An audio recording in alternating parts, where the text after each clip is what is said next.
The M1 and what remains of two top-of-the-range BMWs. From the early hours of the morning when the police were first called, the motorway was closed southbound, within sight of junction 5 for Watford.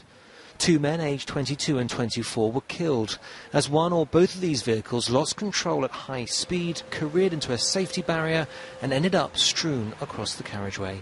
Well, I've spoken to a local resident who lives in that caravan site over there who didn't want to appear on camera, but he told me he was awoken by the noise. He put the first call into the emergency services, and when he came down he actually found some of the survivors of this crash fighting with each other. He also described the drivers as being young Asian men, and it's thought the occupants of both cars knew each other. But what of those reports of a brawl immediately after the accident? There were a number of people who clearly were suffering emotive reaction to a very traumatic situation. To say they were fighting, I could not clarify at this point in time.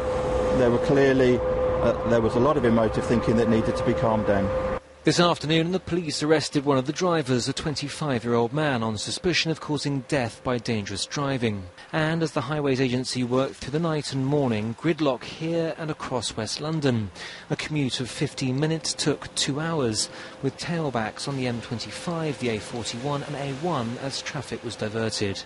A little before midday, though, and the motorway was reopened.